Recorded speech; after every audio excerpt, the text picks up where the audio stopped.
Hey everybody, how's it going? JT here on behalf of Ethfinance and the EVMavericks for yet another amazing Dudes Happy Hour. This is episode number 37. The Weekly Doots live stream is all about showcasing the best of the best from the week of Ethfinance Community on Reddit. Hey, we can hear you, Perchy. Good to have you here. This is a read-along reaction series, and if you want to follow along, we're actually going to put the link to what we're going to talk about in the chat on Discord. And if we get a chat going in here, I need people to go ahead and repost this. But if you open up the chat, the link to the comments that we're going to be going over is the list that A-Word curated. Hanniabu is learning how to ride a pink elephant around Saturn this week, so he was not able to update dailydoots.com, but have no fear. We did at least get the points totals for the rich list this week. But the links to the actual show, I don't believe we are going to be able to have those. Let me look real quick. Yeah, we don't have them. Okay, so that's fine. But anyway, while you're at it, I don't even know if we got the POAP for this week. We're just kind of running a tricycle on two wheels, and that's okay. Sometimes it happens. Big thanks, as always, to Tricky Troll for capturing and curating each day's Doots, and of course the almighty A-Word himself for getting together this beloved weekly list, which is available right there in the chat on the public voice on the EVMavericks Discord. If you know somebody that you would like us to interview and talk to, send them my way, and I'll put them on the calendar. We have some interesting folks lined up, and I'm so excited this week because we are going to be talking to an artist, an NFT artist named Perchy. Perchy is on Discord right now. He does not have video capability at this time. Perchy, say hello to everybody before we jump in. Hello, everybody. Awesome. Thanks so much for having me. We are very excited to talk to you about Chippi and the things that you've done throughout your time. But before we do that, we need to go over to dailydoots.com and take a look at this week's rich list. Starting at number 10, Hanniabu's at 55, Scientist at 58. Benito 2030 is on fire lately. He's moved up to 60. K-Brot, Steady Eddie at 60. Set One Less is climbing up 62. 696 underscore ETH is at 64. Tricky Troll Steady at 68. Currency is absolutely slaying dragons out there. 79. Currency has risen really fast over the last few months. And of course, Logri the Bard, always a great contributor at 82. And Superfizz makes a return, grabs a couple of points up on the leaderboard at 121. Let's go right into our Trinity here. It looks like we've got Hey Chibi. I don't know if that's any relation to Perchy here, but it's not. It doesn't have an I at the end, so that would be something if we had a Chibi community member contributing to the trifecta here. It says Ethereum 5 quad rings in at $1,654, and Zebra Surfer clocking in the ratio at 0.061. Our haiku of the week brought to us by JS Tears. Running your own node, owning your means to decode, grow the network's load. Man, how does he do that? That is JS Tears with your haiku of the week. Now we are doing on this day for the Beacon Chain close active validators is up 2,452. Active validators is 828,000 plus. Wow. Pending validators joining around 16,500. The number leaving roughly 0. The entry queue is down 1,800 from yesterday's number. It will take just over 6 days for the entry queue to clear. These figures are based on the entry and exit queue at the time of posting. This can also be tracked at validatorq.com. Let's see. I think we are ready for our shit post of the week, because we always like to save the best for first. Crypto currency. Mortgage regulators say, oh no, 31% of respondents said they were worried about making debt payments, and 27% they were worried about making rent or mortgage payments, with both measures notching an all-time high. Also, mortgage regulators. No, $1 million in your brokerage account plus $1 million in ETH isn't good enough to get a $500,000 mortgage. We need proof that you could afford the mortgage payment. Denied. Edit. If Elon Musk If Elon Musk walked into my local credit union for a mortgage in 2018, he would probably be rejected for having, quote, no income. Yeah, right. Well said, cryptocurrency. Great job.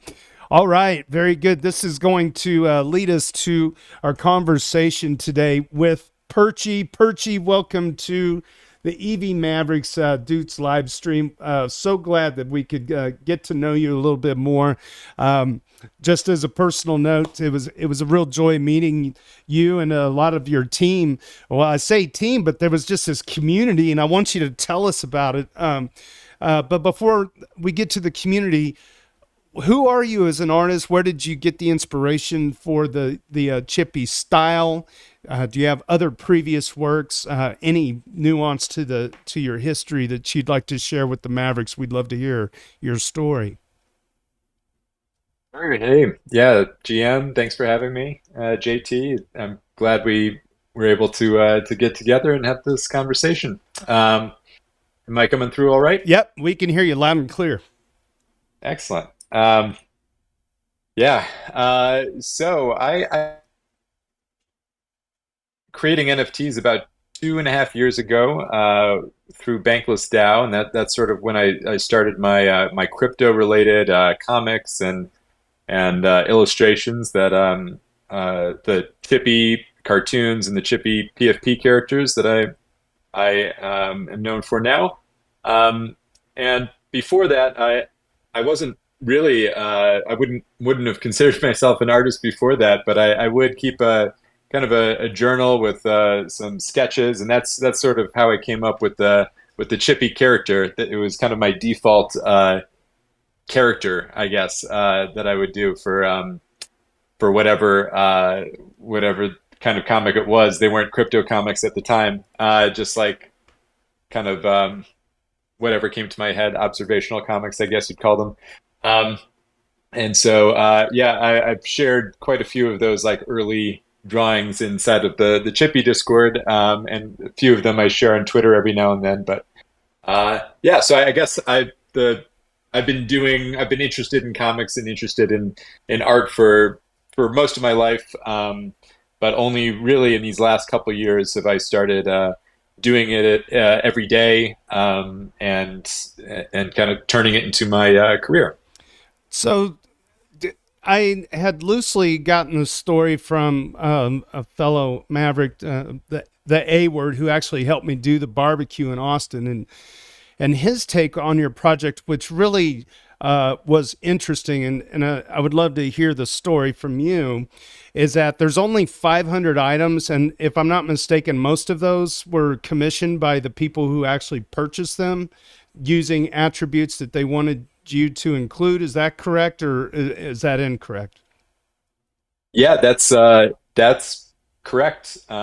So the Chippy profile pictures, that's kind of the I guess the center of my NFT universe, I guess. There's 500 of those. I kind of arbitrarily decided that number pretty early on, and put that in an early roadmap. And so then that's what stuck, that 500 number. I felt like I wanted a smaller community for a couple reasons. One, just like I'm doing every one of these by hand, and as you said, like most of them were custom, most of them were commissioned. So people would come to me and kind of describe what they wanted in their Chippy, and then I would create them a custom version of that. And so the idea of doing like a 10,000 character version of that just didn't make sense. And so, yeah, these 500 have taken like 2 years. They've just slowly been trickling out, and they've only recently, in the last month, have I reached the 500 limit. So it's been a long, kind of slow release process and project. Um, yeah, so I kind of forgot what the part of your question there, but Well, I just wanted you to kind of explain the genesis of it, because mhm. this is why I fell in love with the personalities of the people that I met in your community. I don't know if you know anything about the Mavericks or how this NFT was formed. Okay, so your community was formed because the people wanted to have a one-off NFT based on their preferences. That's a very one-to-one scenario, which is I think a really good core ideal for NFT artwork, because as you know, so much of the time there's always this auto-generated stuff out there that's, it just, for whatever reason, it just felt kind of like it felt really, I guess, cheap and easy to duplicate and recreate and just drop the stuff constantly over and over in different little iterations. Maybe I'm diminishing the other projects. This is a conversation between you and the person buying your artwork. Our community is unique in the fact that these NFTs, these Maverick Lions, were born out of the people who contributed the most to the subreddit based on the number of karma they had, the number of times that they've been recognized or made comments. Then there was only 1,324 available on a whitelist. It kind of was off-putting to people who lurk Reddit, but at least people could, assign an Ethereum address to their username and claim their Maverick Lion. So that was a retroactive way of issuing an NFT, which is very novel. And to my understanding, I don't know of any other community that has done anything quite like what we've done. And I think that, like, when I met the people who hold the Chippi artwork that you've created in Austin, they seem like very like-minded people, a lot of public goods type of folks, people that are really, obviously fans of Bankless as well, but a lot of people just wanting a little bit of fellowship about doing maybe the right thing. It just there's zero Bored Ape Yacht Club vibe to what you're doing, right? So it was really special. And it was really nice seeing your artwork. Can you, now that we got the PFP stuff done, let's talk about it's like this, is it city maps, or there's these larger pieces of art that you do that celebrate these different events? Let me see if I'm streaming mine. Is it Bankless Locations? Sure. Is that it? Bankless Locations. Yeah, okay. That's the name. Yeah. So I'll just, I'm streaming briefly, this so people want to look at it. Okay, cool. Yeah. Let me see if I can open that stream there. Yeah. Yeah. Okay. So this is my most recent location that I dropped about a week ago. This is location number 8 out of 9. And this is Bankless DAO. So just to briefly circle back on what you were talking there about the genesis, that's really cool to hear about the EVMavericks genesis through Reddit contribution and then having a retroactive PFP drop. And I guess to make a comparison there with the Chippi community is so my entry point into I've been a longtime crypto follower and kind of investor, just a kind of someone who was interested in crypto for many years. But then the Bankless DAO airdrop was my first kind of first time actually using crypto in terms of participation in a DAO, doing things on chain, buying an ENS name, making and buying NFTs. So that all began for me about 2.5 years ago. So so kind of what you were saying there, the genesis of Chippi is very much tied to that and sort of my journey, and those initial very early Chippi holders were all people that were there around the creation of the Bankless DAO. And as I was creating these characters, I just asked if anybody wanted me to make them a PFP. And so I quickly got 20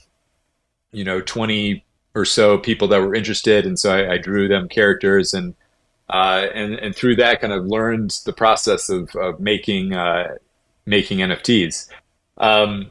And and so yeah, I think when you talk about like the like-mindedness and the kind of the just that sort of vibe that we have going in the Chippy community, it's because so many of us kind of have these shared ideas. Many of us started in Bankless DAO. Not everyone at this point. It's kind of expanded beyond that, but um, yeah, it's just there's a very close relationship, partly because the 500 number limits things quite a bit, Yeah. and then also just I've personally interacted with almost every chippy because at some point most of them were commissioned, so they went through me at some point to get the traits, or I've met them at a conference or something like that. So that's just a little aside to kind of further answer that question of yours. And then, yeah, so these are really neat with when you're taking like this Hodler Beach, and then you can see that some of the chippies are plain, but some of them are not. And so, are you emulating some of the actual holders that appear here in these scenes? Yes and no. So I I try to put Chippy.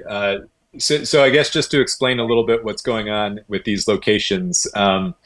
At some point during this, me doing these illustrations, I decided that I should draw people's characters into it, and so these illustrations connect very closely to the Chippy PFPs in that all of the Chippy PFPs appear somewhere in one of the bankless location illustrations.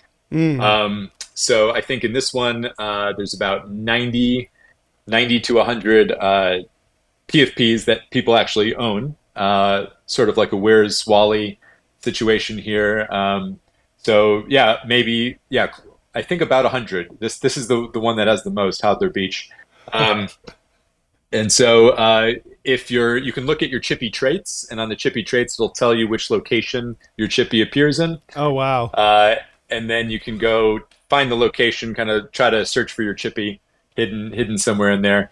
And yeah, I'll try to put it somewhere that makes sense. So I knew in that Hodler Beach one, I knew that someone there's a couple characters that are playing musical instruments, so I put them up on stage doing a performance.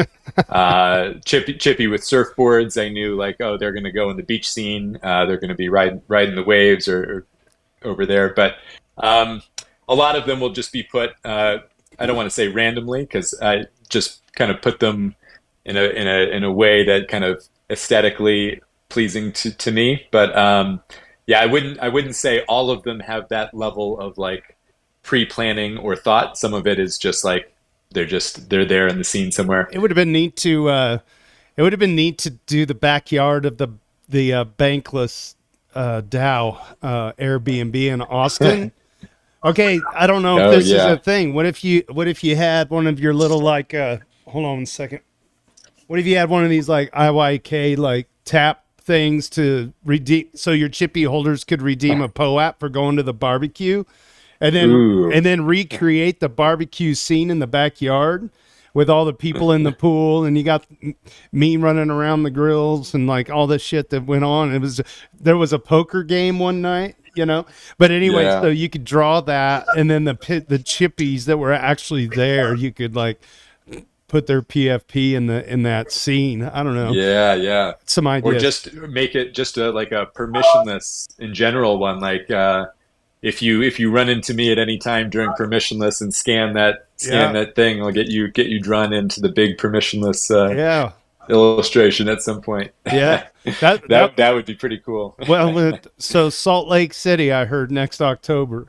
Salt Lake City, yeah. By I, then I'll be done with these 9 locations, so I may have that option. they were asking me if I'd be willing to do barbecue again because it went over pretty well, and I'm like, that's a bit of a drive for me. I don't know. I mean, I Oh guess I man. could rent equipment there, but yeah, it was really a lot of fun hanging out with you guys. before we move on with the show, is there anything on the horizon you'd like to let everybody know about? And then, of course, this is a chat room here, and if there's anybody that has any questions for Perchy, fire away. But Perchy, is there anything coming on the horizon you want to share with us? Sure. Yeah. So the Bankless DAO drop, it's happening now. That's the location number 8. That's going on for one more week. So if you're interested in collecting one of the locations, that's going to be the cheapest one because you'd be buying it directly from me during the public drop here. If you own a Chippy, you get a slight discount on that. You have to just join our Discord and drop an address. And if you're interested in getting a Chippy, there's one more that's going to be for auction. You can always buy them off secondary. Just make sure you're not getting like a fake collection. You can follow the links in my Twitter bio or on Discord. But yeah, we're going to be doing one final Chippy character auction. The character is Link, kind of based on Link from Zelda. Oh, genius! Pretty, and that character will be appearing in the next location. So, oh yeah, and I guess just the final thing. If you're just learning about who I am and kind of my artwork right now, this probably won't be too applicable to you here. Yeah, if you search for Link, Link, you'll find that Chippy. Might as well start the auction today. Actually, maybe after this call, I could get that going. Well, send me the link first before we do that. Yeah. I might buy one, huh? I'm gonna see if I can buy this thing while I'm like. So I'm gonna get this. I'm gonna see if I have enough. Do I have to have Rari to get this? No, wait. I think do you own a locate? I don't. I think you've got one. You've got one, and if you click that will accept the bid. Oh. But you don't want to accept Rari because I think that's way lower. Yeah, don't accept that. Okay.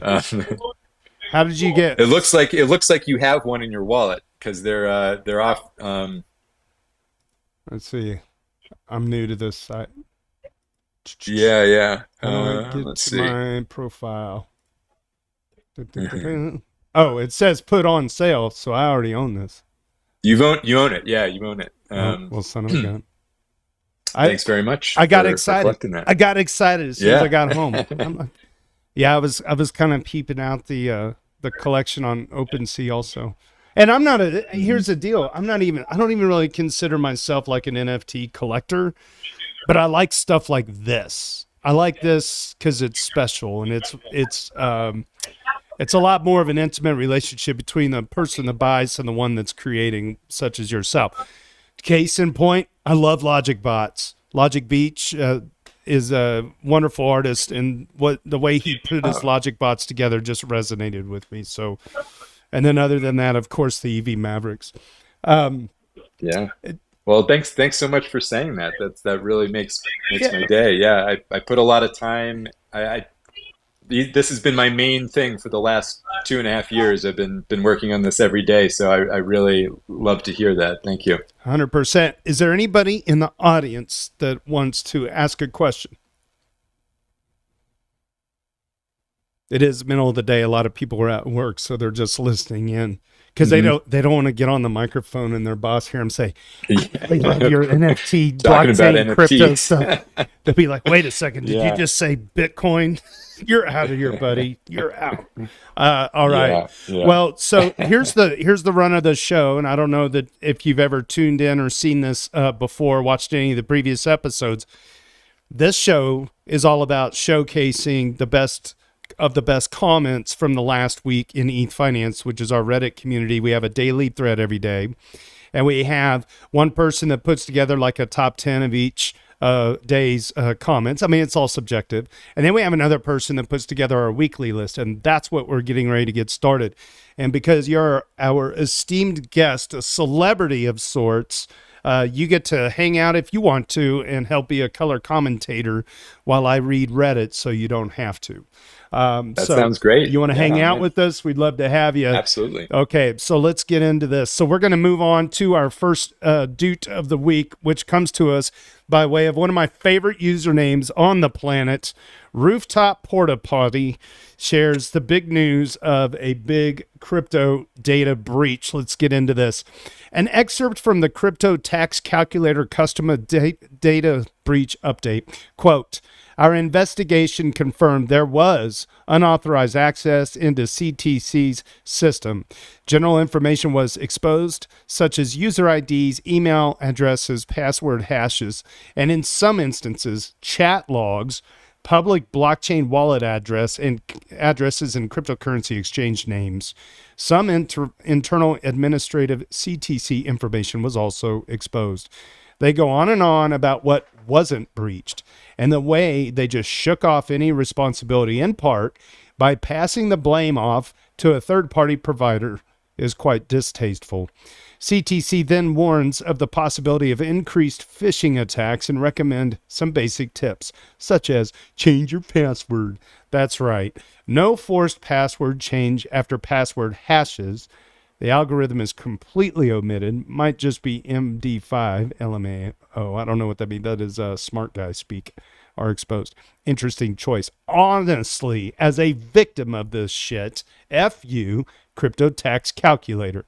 I'm going to start getting hammered with emails claiming to be from Gemini, which will even include my actual wallet addresses. Man, that is a... And you're not even forcing me to change my password? What? Okay, so Rooftop Porta Potty, yeah, spot on. So the phishing attack isn't just that they have your email address now. It is the fact that they have other corroborating pieces of data that can be used to more successfully breach into your life, hoping that you'll click a bad link just one time, giving them access to whatever. So... that's a hell of a Yeah. dude. Great job. That's rough. And I wonder, like, I've had to sign up for a crypto, not this one, fortunately, but another crypto tax service, and put in tons of personal information for that. And I just wonder if, like, some of the crypto tax law in the U.S. I'm an American, so the just the complications around crypto taxes and the makes it so that I have to use one of these services and have to give all that information. And if they just made it a little bit easier for you to own crypto and pay your taxes on it, maybe you wouldn't have to give all your information over to one of these companies to do it. Wait till it gets regulated in such a way that they start handling KYC in a very poor manner. Now they got your driver's license, they got your picture, they got, I mean, who knows what AI can do to spin up, any kind of stuff where they can start going after family members with your voice and likeness. Oh yeah. And now they can tell your family member, that, yeah, anyway, so I'm preaching to the choir at this point. Rooftop Porta Potty, great. That is a great dude. Good on you. Rooftop is a really intriguing character, a young person who is very interested in getting work in this industry as, I think, a security specialist of sorts. And I believe they are working on it at a educational level too. So I hope they succeed in that. Rooftop Porta Potty, incidentally, has 27 dudes total. Moving on to Super Fizz. Let's go back to the headline. Shares a video from Danny Ryan about the Lido situation. I don't know if it's been posted yet, but it needs top billing. To get top billing for the next 6 months, Danny Ryan is literally the guy who is most responsible for the beacon chain being live, and he has real concerns about an LST, which is Lido. This is the most candid and valuable chat I've heard in a while. I have to admit, I haven't watched it. I bookmarked it to listen to it. And if there's anybody that has any commentary on their experience watching it, go ahead and chime in. And otherwise, we'll move on. Somebody said down here, I wish Danny was more of a public person. This was a reply to Superfizz. Superfizz says it's a really difficult job to be a lightning rod for community action. Danny recognizes that his best investments are in protocol development, and I deeply appreciate that. Socials can suck the life out of people. And then Evan Van Ness chimed in. Yep. He has done so much for Ethereum. If people only knew. That is spot on. We want some of these heavy hitters to be more public people, but you know what they're doing? They're actually building the damn interstate highway system so we can roll around on it. They don't have time to go be an influencer. They're influencing by designing this shit. So I think Superfizz is spot on. I'm glad Evan Van Ness stopped by from Week in Ethereum to chime in about it. He's got a new podcast out. I don't remember the name of it, but I think that is that video was, if I'm not mistaken, I think that might have been Evan Van. Yeah, Web3 Builders. That is Evan Van Ness. And then he's got a co-host for that podcast. So good on them. Danny's a sweetheart. I got to meet him at ETH Denver, and really nice to be able to see him out in the wild at least one time. All right, Lawful Tots. The headline, Lawful Tots fellow moderator. The headline is puts up a bounty for help with a competition and returns with the conclusion post. The crab market got you bored? I've got a competition for y'all, and I'm putting up a 0.1 ETH prize for the winner. Or alternatively, you can have one of my ENS domains. Anybody want kinks.eth? Umami? My quant professor challenged the class to a trading competition. If any one of us beats him, the whole class doesn't have to do the last paper for the class. He said he's a really good at PCA analysis. Is that, I don't know, price cost? I don't know. Not sure what that is. And he thinks he could take us all on. Component analysis. Thank you, Logri the Bard. Wow. I'm so glad your brain is in the room. The part where it gets interesting is he said we're allowed to cheat as long as we explain how we cheated. Quote, insider information, insider trading is legal. He's a tricky bastard, so I suspect he's going to cheat himself to some degree. So F it. Stage one of cheating is I outsource this challenge to my favorite degens at our Ethfinance. I'm having a lot of fun brainstorming this, so I figured some of you might have a little fun with it too. God, I miss this. Whoever develops the most foolproof trading strategy for me on here wins. Play dirty. I'm not sure how long the Ethfinance part of this will run before I call the winner. Let's see how the conversation goes. Here it is. You have $10,000 of imaginary capital to deploy on the outset. Our goal is to have the highest amount of dollars at the end of the period.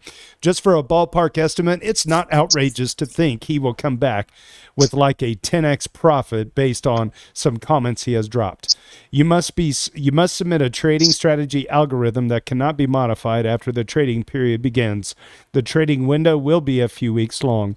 This is all paper trades. No real orders need to be placed. You can trade in any market. Leverage is legal. Derivatives are legal. The only thing that's been established as explicitly illegal is collusion. Wait a second. Are we colluding with Ethfinance to win this? The rules are not well defined. There is an arbiter that will judge our methodologies and will have the power to disqualify participants. This arbiter is a student in the class with a known identity. This might be something we can take advantage of by the judge off to give him rule in our favor. Okay. I'm personally brewing up a read that. Okay, what are y'all's thoughts? Edit or blah, blah, blah. And then the results. I was out of town and didn't get a chance to follow up on this. I declare Crypto Currency the winner of the cheating competition for the wide breadth of strategies provided and the strategy with the highest amount of upvotes. Do you want 0.1 ETH or an ENS? He responds, thank you, Lawful Tots. I've chosen to decline the ETH ENS prize. While I would love an ENS in theory as sort of a POAP for the contest, in practice, I'm not really set up to keep an ENS renewed without doxing myself. With that, I hope you consider running or endorsing another contest in the future to reuse the prize. I think contests are great and inject some life into the bear market daily. Yes, it was fun coming up with ideas for your prompt, and I really hope you can keep Ethfinance posted on the results of the class experiment. Excellent job. That is so fun. That right there exemplifies what makes this community great. Freaking awesome. Good for both of you guys, Lawful Tots and Crypto Owl Currency, and congrats to the subreddit for winning.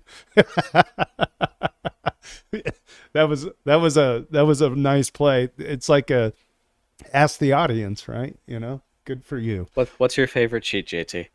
My favorite cheat for what? Just anything? Yeah, on the replies on that one, right? Like, there's a bunch of people that replied with ways to cheat. What's your favorite cheat? Oh, I didn't read through. Let's look at it. Why don't we let's see. Hanniabu. I like the one that said create a shitcoin, and then because it's a paper trade, there's no slippage or anything, right? Oh. So we create a shitcoin of zero value on launch day. We buy $10,000 worth of it, right, at 1 cent. We manipulate the price chart to make it worth like $1 million a coin, just because it's an illiquid, like 1 ETH pair, right? On some coin that who cares, right? And then your $1 million, or $10,000 at 1 cent becomes $1 million shares, right? And you just say like, I have $1 trillion or quadrillion dollars. Oh, that's right. Because that's how sometimes you see like a shit coin rise to the top, because it's like it's worth $2 trillion. Exactly. So it's a paper trade, and then if you want to get your market cap up, you do the same thing. You just make like 99.9% of the token supply not tradable in some way, right? So you just say like, oh well, I just created I went from 1 million tokens to 100 trillion tokens, but like none of them are tradable. So what's market cap? Well, it's price times circulating supply. And that's how you get like some random shit coin in the top 100 coin market cap with like a plus 30% day on day that gets a bunch of attention, and hype follows because all the bots go like, oh my god, there's a top 100 token I don't have any exposure to. That needs to be in my pie chart, right? And so golly. Oh man, I wonder if the professor thought of any of this. There seems like so many ways to game this. I would, that's like the first thing we have to do is figure out who the disqualifying judge is, and need to bribe him. That's step one. This is like this. The professor should. I wonder if Lawful Tots would share this thread back to the professor and be like, "Here's what I came up with," and it's like all of his friends in an internet forum. Like Crypto Owl Currency wrote this one here. It said, create a mock brokerage account and offer a small sign-up bonus to other students who create an account with you. Take their money as deposits. This is not collusion. It's providing a free market service. At the end of the trading session, exit scam all the money. So let's say you did this with 5 students, though. So you went from 10,000 to 50,000. I think my $100 trillion, paper trade scam is going to be a higher yield. God, that's funny. Well done. Well done. But rugging your classmates is going to be pretty funny. You just have to find some people who want to get rugged, I guess. Very good. We'll move on down the list. That was a gem for sure. I'm glad A-Word put that in the list for this week.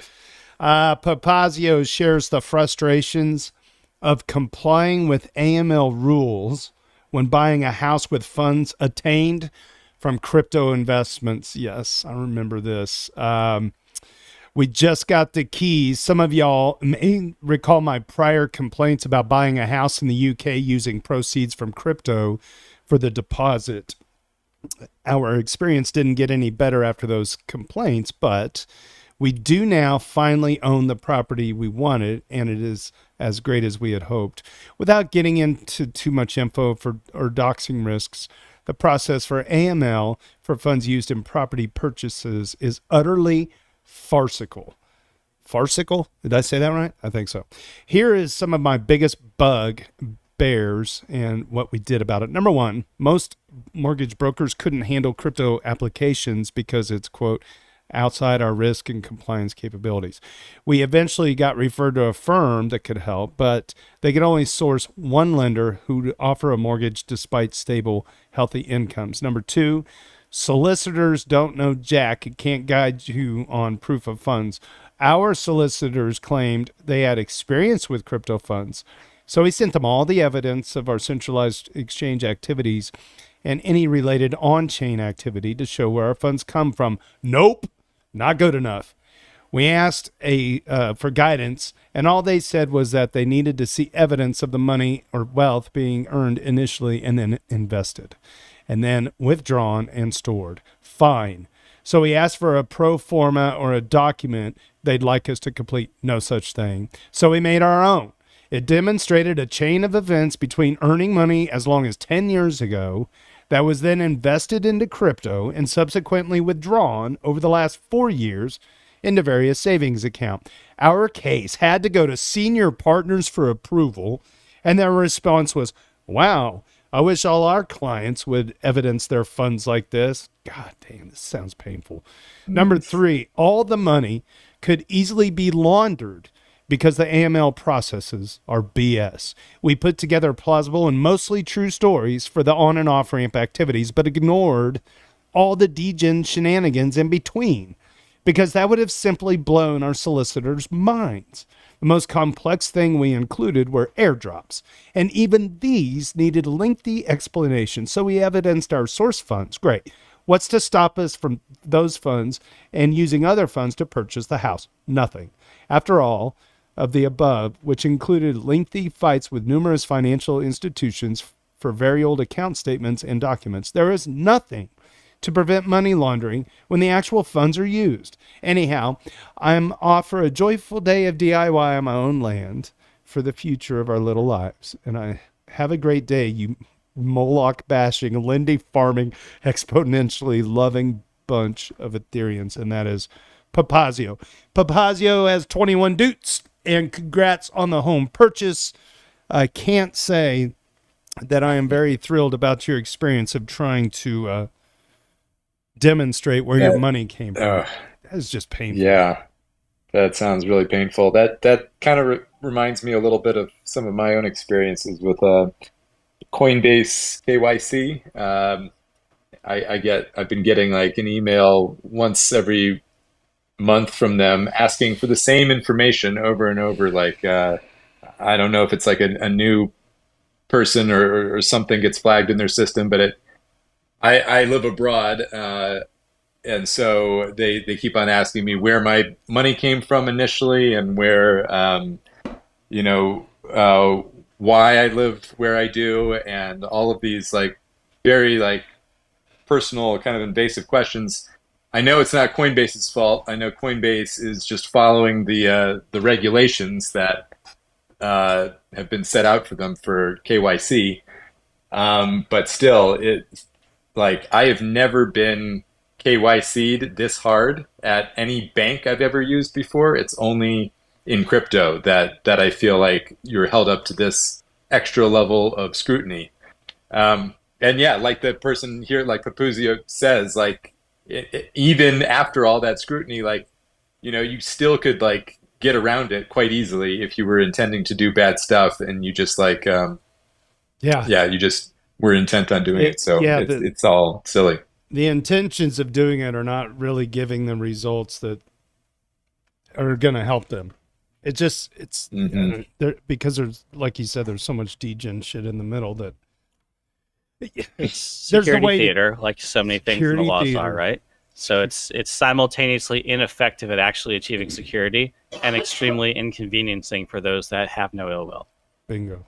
Well said. Security theater, yeah, that's a perfect description of it. Very good. Moving on down the list, Data Cruncher has some questions about Ethereum client team software and decentralization. The reply is that user Domotheus clarifies in detail what would happen if a government tried to coerce validators. And once again, Crypto Currency answers all the questions. Questions about client teams. What happens if a client team chooses not to upgrade and is out of consensus? What if half the teams upgrade and half don't? What if majority were forced by a government or entity to do an upgrade we deemed harmful to the network? And finally, can anything be done if the majority were forced to not do an upgrade?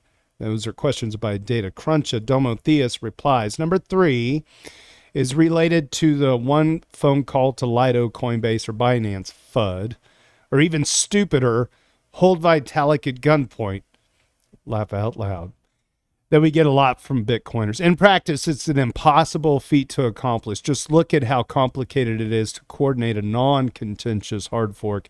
Then imagine adding a bribery coercion piece to it and having it all happen in secret somehow, only to end up with a trivially detectable outcome anyway. I always like referring to Eric Wall's Twitter thread on the possibility that majority 50% of OFAC compliant validators, which is roughly 37%, would go a step further than just not include, quote, bad transactions in their blocks, which we've seen bad transactions just get delayed, but straight up soft fork to not attest the bad blocks altogether, which we haven't seen. Bad transactions would never get included in the main chain at all. And there's a long write-up here, and I believe this might be the thread. Okay. And then Crypto Currency answers all the questions. This is it. Let me open up the original. So, wrong tab. My bad. Let's do this again. So the original number 1 question: what happens if a client team chooses not to upgrade and is out of consensus? Crypto Currency says people probably switch away from that client, or the upgrade gets delayed. Longer term, the client's code gets forked and things continue as usual. The second question: what if half the teams upgrade and half don't? Number 2, people probably switch away from those clients, or it gets delayed. It's the same answer. In the longer term, the client's code gets forked and things continue as normal. The third question: what if majority were forced by a government entity, etc.? This is a longer answer. The harmful upgrade would be denounced by Vitalik, the Ethereum Foundation, Coinbase, Circle, and even the client teams themselves. So the original chain would keep the Ethereum moniker. The GitHub repositories would be considered to be compromised, and fresh ones would be created by the developers of the client teams who live outside the reach of the offending government. The affected devs would be missed, but the software would continue without them. It's worth noting, though, that in general, it's incredibly difficult for governments to compel speech, only prevent it. It's problematic for them to try to force a programmer to design and implement creative solutions to a software problem while hanging prison over their head. Most devs would rather just quit the compromised project they're working on and find a job in the private sector.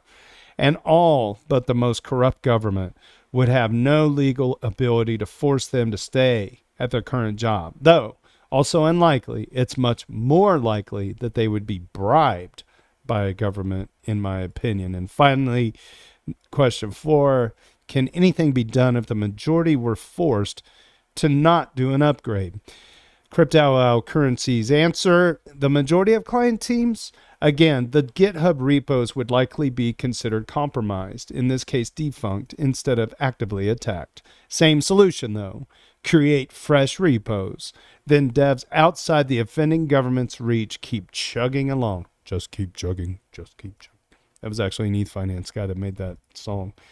So good questions by Data Cruncha. Anybody want to chime in on that? Go ahead.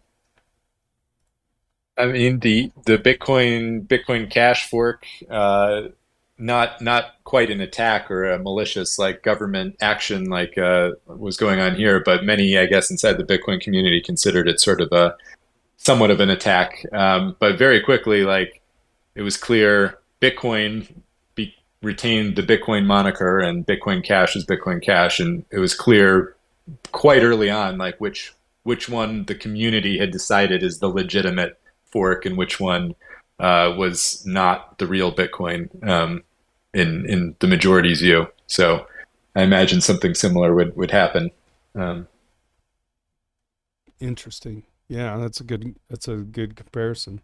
Like, it's been done before, whether it's been done by communities or government. Now we've got to look down the barrel of the gun of, like, when a nation actor gets involved, and bribes can happen with, whatever. Very good. You got Trisomy 21 shares their solo staking journey. Just wanted to share the results of my solo staking journey and how ecstatic I am with it. Previously was staking everything on Coinbase, but always planned to solo stake after withdrawals were enabled. Dapnode's UI made everything super easy. And after spending several months on testnet, shout out to Sea Monkey and Llama Chef, Llama Chef, for helping on Discord, I made the jump to mainnet this summer. Besu gang, I don't use Geth. My validators have been live for less than 2 months now, and it's super fun getting beacon chain notifications. In the first week, I had 2 sync committees, and they were for back-to-back epoch periods for a consecutive 48-hour period, which I'm guessing has super low odds of happening since each validator apparently only expects 1 sync committee every 3 years. And put my sync committee luck at over 1,500%. The first sync committee went fine, 90% plus participation, but by the second one, my internet speed seemed to have degraded, so participation was only 70%. It was pretty painful watching those roughly 500,000 GUI attestations show up nonstop.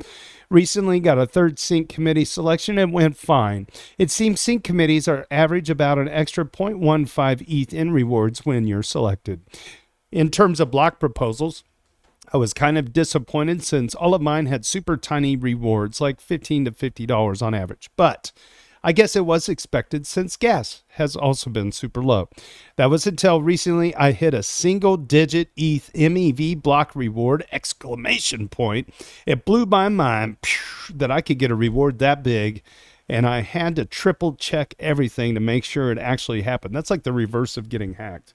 You triple check something that's good that's happened. Good for you. Solo staking is greater than staking on a centralized exchange. Hopefully this inspires more members to solo stake. There's lots of tools and resources out there now that makes it relatively easy, even for the non-technically inclined. I was able to complete everything without touching CLI, etc. So congrats to you. You got Trisomy 21. A 4-time duder for getting your solo staking journey well underway. On a personal front, I have filmed, yesterday I filmed 7 scripts for the new Rocket School series that I've been working on with a bunch of team members from the Mavericks Discord, and pretty excited about getting those videos together so we can get some people into Rocket Pool at least.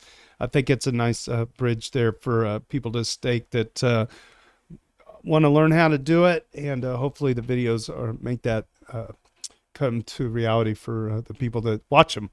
So that's going to be the rocketschool.xyz is going to be the website, and it'll be a step-by-step staking journey guide complete with video resources, and all of the code you can just copy and paste into your Node's Linux interface. So looking forward to that, but this is really good. So this was done on Dapnode for You Got Trisomy 21. Congrats to you. If anybody wants to chime in, now's your chance. All right, and then finally Sea Monkey 82, who also helped our previous caller with their staking journey. CVE-2023-46 or 4863 is a massive vulnerability that impacts a lot of software. Lawrence Systems just posted a video about it. Okay, so it's a critical vulnerability. Make sure you get this link if you want to check up on this. If you don't compulsively install software updates as soon as they're available, now would be a good time that everything is up to date. Nick Sorakish asked, well, without being able to watch a video right now, what kind of software is at risk? Sea Monkey replies, anything that uses libwebp library to display WebP images. So pretty much all web browsers, many messaging programs, image editors, video editors. It's a lot. Wow. That's crazy. How, like, I want to, so I maybe need to watch the video and learn just how bad of a vulnerability it is. I can just say this. Sea Monkey 82 Let me tell you about this person. They came to HodlerCon in Hawaii and continued to stake from the hotel room. All right. That was like the magic of Sea Monkey right there. Was able to like do staking from his hotel room at HodlerCon in Hawaii. I mean, that is a dude that knows his stuff. So thank you for sharing that with the Weekly Doots, A-Word, and Tricky Troll for putting it on the Doots list. Man. All right. And it looks like, let's see, we got one more. Austin ST, legend, also at HodlerCon. Austin ST shares Block Native shutting down their MEV-related services and what this means for Ethereum. Austin writes, Block Native has announced that they have shut down their MEV Boost Relay and Builder services. This was posted yesterday, but should have taken effect by now. Overall, this should be seen as somewhat concerning.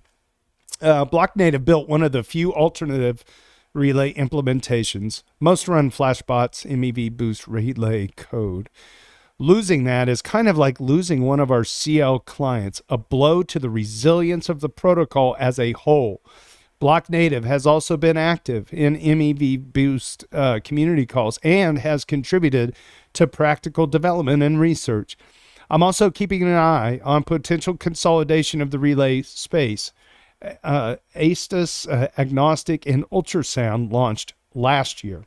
Since then, the only other relay to launch has been WinMerge, which has gotten barely any traction. Over 90% of Ethereum blocks pass through relays, entities that we have to trust to not carry out potentially devastating attacks on the network.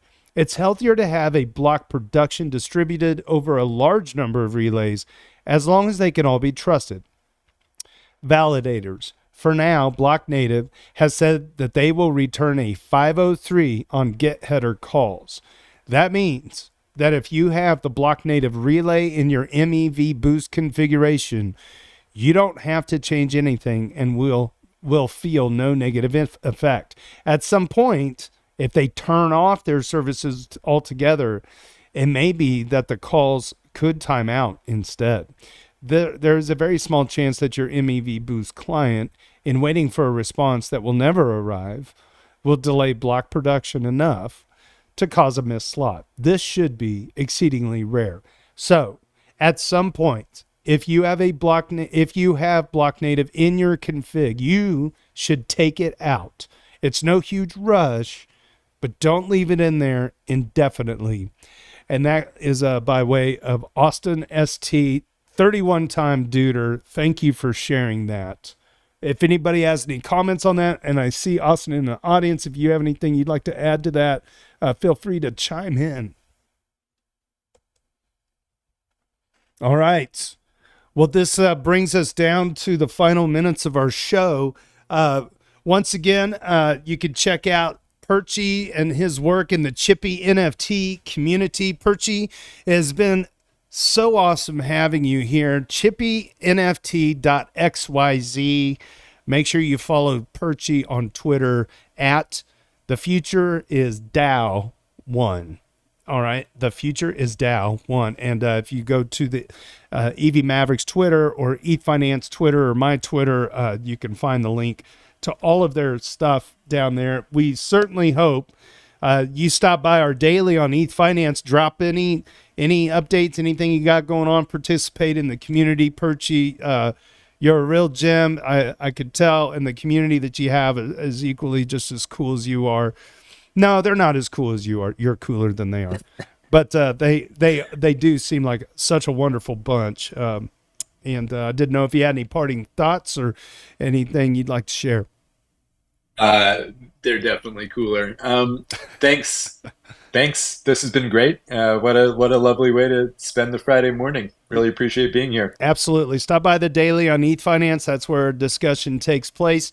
If you have any updates to the artwork that you're doing, we'd love to hear from you. And don't be a stranger. The dailies, and it's like a newspaper. You can open it up and read through all the great comments. Just I hope that you were able to learn a few things today from what goes on there. It's a much slower place than Twitter, and it's heavily moderated. So we really do a great job of the community does a great job of helping to alert us custodians to take out the trash when and if it shows up. It's a pretty it's a honey hole of information, even though in the middle of a bear market, we're averaging less than 300 comments a day. But hey, when the bull comes back, the party's on Ethfinance, and it's always been a party for me in there anyway. I like the slower pace. Nice. We're not trying and it's been good. It's been really good, high quality like info that we've delved into today.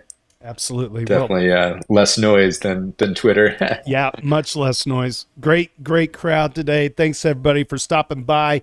All right, so here we go. Stick around after the live stream because we continue the party in the hotel lobby right here on Discord for a bonus hour of popcorn. It's a fun place to let loose when the parents aren't watching on YouTube. Hi, Mom. On behalf of Ethfinance and the EVMavericks DAO, my name is JT. Cheers and big hugs from Kansas City.